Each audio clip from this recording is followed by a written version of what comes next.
Okay, looks like that's all that's going to join us. You all are most welcome. I presume we can do the presentation bilingually in Afrikaans and English. I don't know if that's okay with you, but then I'll start. We've got my colleagues Ika Ging and Luzel with us as well. The idea of today is just to show you some international and local trends for input. As we know, most of our inputs gets imported, so international prices and the exchange rate is very important and imperative for our local inputs and input trends. So I've got a slide here that I want to share with you.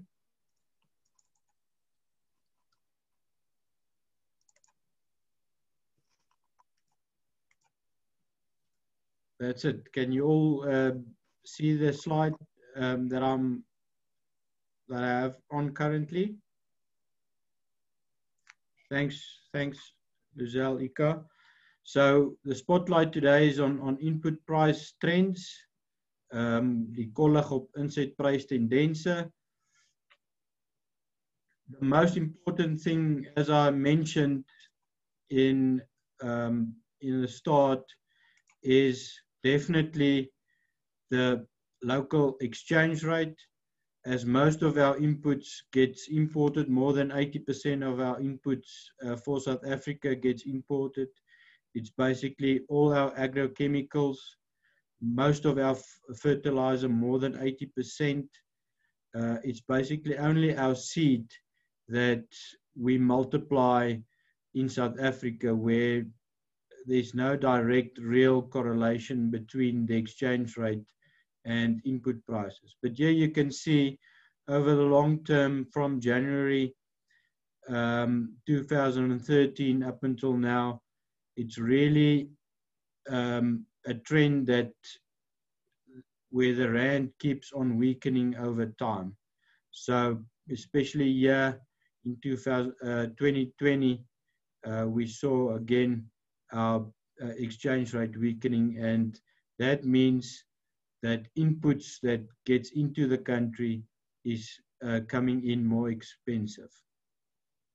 The other trend we are showing here is the Brent crude oil price, where we saw the exchange rate depreciating. We saw international Brent crude oil prices going down in 2020, sorry. It has gone slightly upwards again in the mid 2020. So it's important to keep these trends in mind, because most of our inputs have an energy link to it. So Brent crude oil dictates basically our energy prices. Lots of our fertilizers are manufactured from natural gas, and the natural gas price is again linked to the Brent crude oil price. So that's why it's important to keep up with this trend.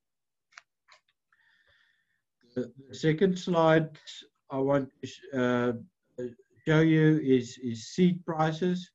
Annually, we saw seed prices of maize increasing from 2019 to 2020 by an average of 2.2%. Given what happened to seed prices in the past, I think 2.2 is relatively fair.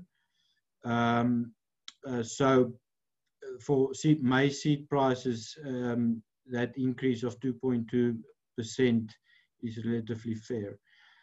For the first time in my career, I've seen seed prices of soybeans going down at an average of 6.8. The largest companies, some of their prices decreased between 15 and 20%. So that was a really good sign, and I think that's was one of the advantages of the breeding and technology levy. The competition between seed companies in the soybean seed industry have definitely increased. Sorghum seed prices have increased annually by 6.9% on an average basis, and sunflower seed prices by 5.8%. That was seed for our main grain crops and oilseeds. When we get to fertilizer, what we do with fertilizer, just as an intro, we look at what happens internationally with fertilizer trends. And because we import more than 80% of our fertilizer, we expect that the local price trends would follow international price trends, given the exchange rate as well. We import basically all of our urea needs and all of our potassium needs. So that would be directly correlated between international price trends and local price trends. The only products that we do manufacture locally is phosphates from Phoscor, where they mine in Palaborva the phosphate rock, and then they transport it down to Richards Bay, where they then manufacture the phosphoric acid and the MAP, which our farmers use. We also manufacture our own LAN with Sasol and Omnia. So just to look at the price trends, here we see ammonia on an annual basis in dollar terms have increased 9% annually. Urea increased 7.5%, DAP 2.1%, and the only resource going down was potassium chloride with 17.4% decrease. What we should take note of is that our exchange rate depreciated by 13.6%, and that's very important in the next slide. So we use the same prices as the previous slide, but we just converted into rand terms. So here you can see now suddenly ammonia increased by as much as basically 24%, urea increased 22%, and DAP 16%, and potassium chloride still decreasing by 6.2%. But with this, one can exactly see the negative effect that a weaker exchange rate have on our inputs coming into the country. What we also do as Grain SA, we then compare what happens locally with fertilizer prices and compare the correlation with what happened internationally. So we looked at the September to September prices on an annual basis for local fertilizer. Remember, this is price list prices, so don't necessarily look at the price per se, but only the trend. And you can see LAN, which we compared to ammonia, increased 2.5% annually. Urea locally 7% increase, where it increased 22% internationally. MAP 6.6% increase, and it increased internationally by 16%. We can see the correlation between the potassium chloride locally 12.6% decrease and the 6.2% decrease that we saw internationally. So this is just a snapshot of the annual price changes of international and local fertilizer prices. And for farmers, especially coming planting time, most of them would start purchasing their fertilizer now. So it's important to keep in mind what trends there are, so that you make sure you buy fertilizer at the right price. But it's also important to look at quality though. Then just to look at the most recent trends. This is a month-to-month basis, just to show you that internationally, especially nitrogen prices, here we see ammonia prices increasing by 12.2%. The urea price over the last month increased significantly by 30.6%. So I'm really worried about that because we are importing most of our, all of our urea needs in South Africa. DAP also increased 10.2% only in the last month, while potassium chloride is still decreasing over the last month. And this is just then to show you what happens in rand terms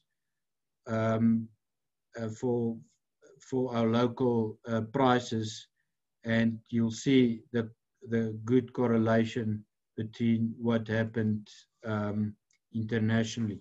So that is exactly what one expected. So if we go to the next slide, you'll see this is a graph that we draw from 2012, and you can see internationally in dollar terms, fertilizer actually decreased significantly over this 8-year period. I draw the statistics yesterday afternoon, just to give you an idea. Over this period, ammonia decreased by 44%, urea by 32%, potassium chloride by 57%. So most of the raw materials internationally decreased significantly. But when you again take the exchange rate into account, just to give you an idea, in January 2012, our exchange rate was 8 Rand to the dollar. Currently, it's 17.2% to the dollar. So it's a depreciation of the Rand of 115%. So if you take that into account, this trend changes dramatically. And then you can see on these local prices that MAP as a increasing trend, potassium chloride also increasing over time, so did urea and LAN. So this is just to show you how important the exchange rate is for our local prices, where we see significant decreases in international prices over time. We didn't see that same trend locally because of our weakened trend in our exchange rate. So this is from me on fertilizer prices. I'm going to give over to Ika to handle the agrochemical prices. I don't know if there's any questions from anyone at this stage.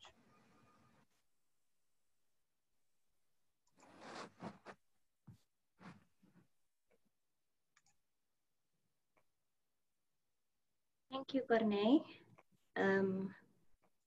Could you please just make me the host so that I can share my screen?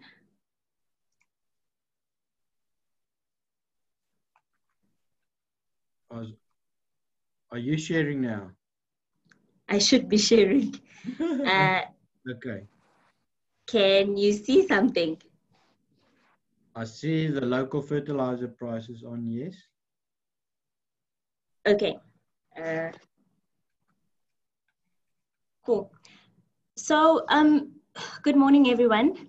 In terms of chemical prices, just looking back, we've had a depressed demand when it comes to chemical prices, and this was prior the pandemic. So we saw it escalate getting into the pandemic, and this is significantly because China is the main producer when it comes to insecticides and herbicides, for instance.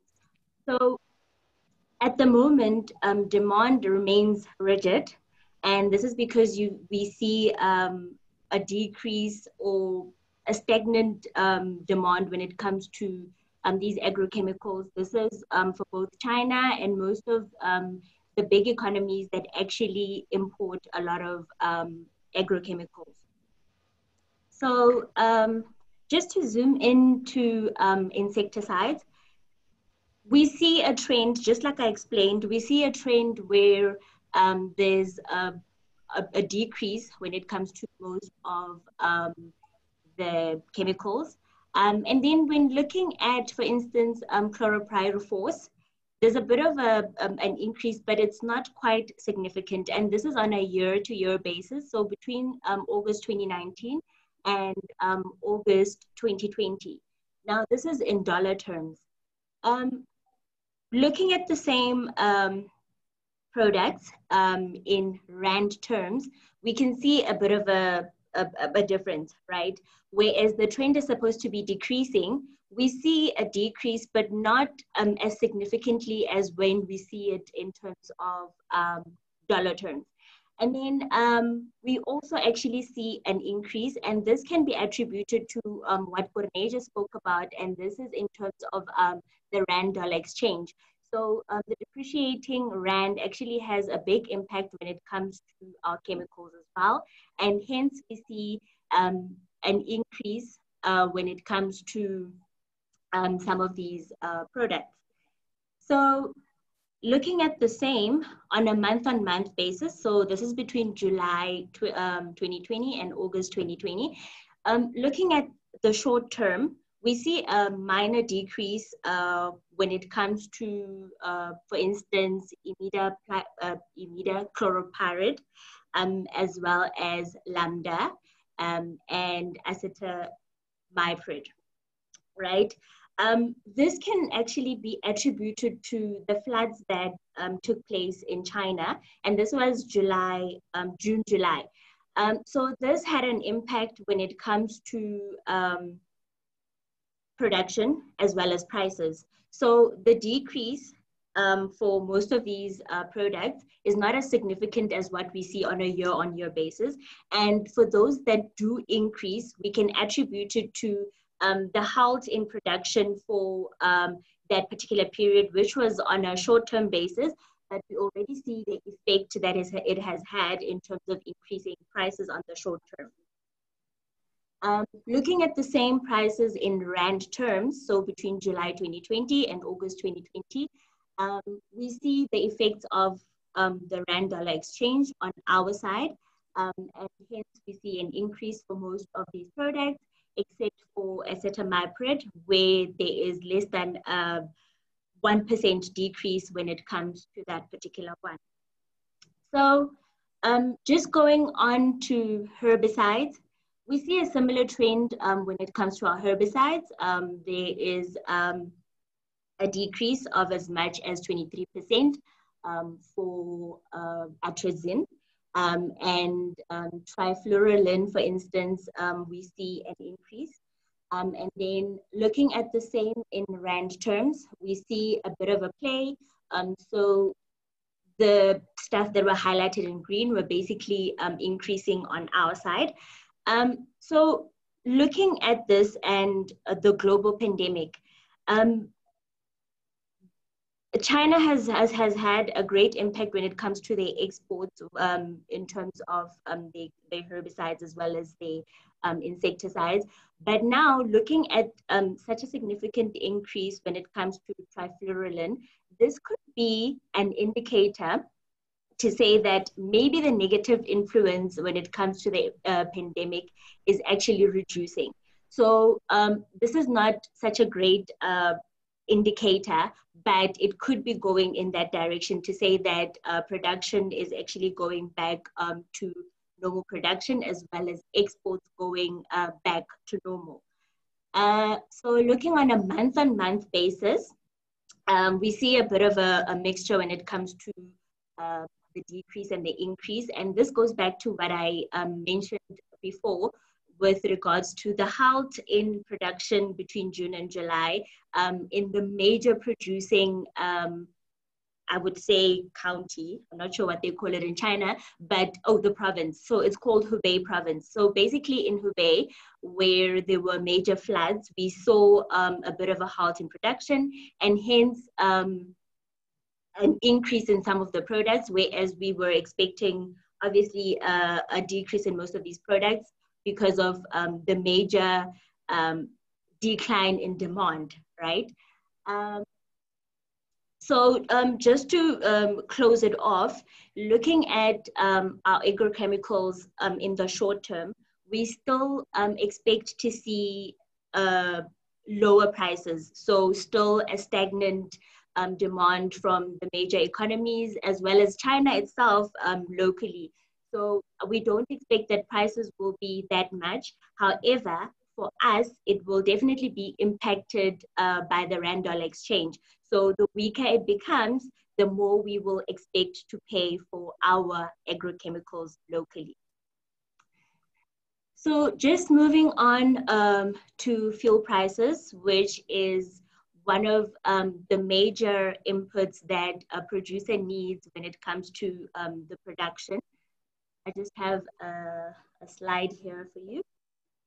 So here we just have a slide that shows our rand dollar exchange, as well as the price of fuel per liter. So just looking at the greater scheme of things, between the same period that I just mentioned, August 2019 and August 2020, we saw a decrease of about 5.9% when it comes to fuel price. This is wholesale diesel price. Now, this is mainly because of the seesawing prices when it comes to oil. So in terms of demand for oil, we saw a decrease in demand, and this is mainly because of lockdown measures that were basically throughout the whole globe. And this has had an impact on the demand for fuel. And then we also saw a tug of war basically between the OPEC countries, where we had an oversupply at some point, and the prices went to as low as $25 a barrel. So just recently, I would say maybe a month ago, we were getting to a point where it was a steady state, right? The prices were at about $40 a barrel and things were going great. But now in the past, I would say a week or so, we saw that there was the issue with the hurricane. And then there's still uncertainty when it comes to demand. And then, so in as much as the prices still remain stable, we still have an issue when it comes to the outlook. We're not sure how things are going to play out. For instance, the US has stockpiles of oil, and we're not really sure if the prices are going to go up or if they're going to reduce supplies. And this is the OPEC countries in order to get back or stabilize the prices. So with that said, looking at the projections for the following month for us, so this is October, we see that we are expecting about a 27% decrease when it comes to petrol price. And then we also see a 77% decrease expectation when it comes to diesel price. So this can mainly be attributed to what I just spoke about in terms of the uncertainty when it comes to the outlook on demand, as well as the actual price on oil. And then also looking at the rand dollar exchange for us. So, I mean, this is a good thing when it comes to us as producers. And this means that you get to spend less when it comes to your fuel. And this is one of the things that we keep an eye on a regular basis and constantly communicate to the producers in terms of whether there's an increase or a decrease, so that they can know how to plan and to be able to factor all of these in. With that said, thank you very much. I don't know if anyone has any questions regarding what we just spoke about. Thank you, Ika. Thank you for that Is there any questions? We can handle questions in English and Afrikaans. Enige vrae van enigiemand af?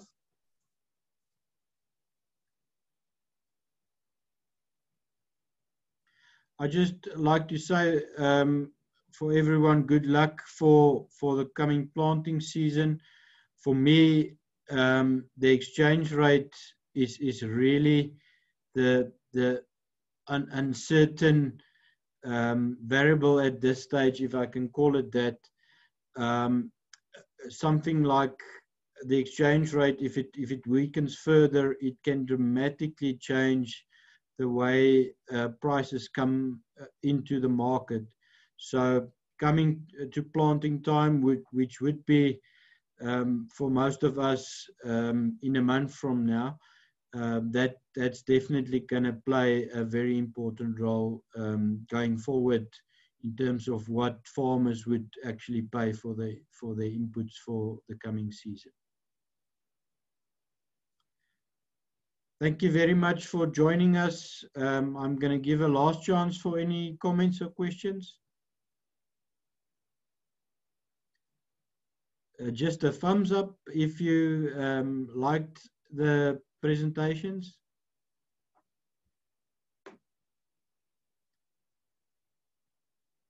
Thank you, guys. You must enjoy your day. Enjoy virtual NAMPO. It's the first one, so it's new for us, but it's very exciting. Thank you, guys. Thanks, Ika.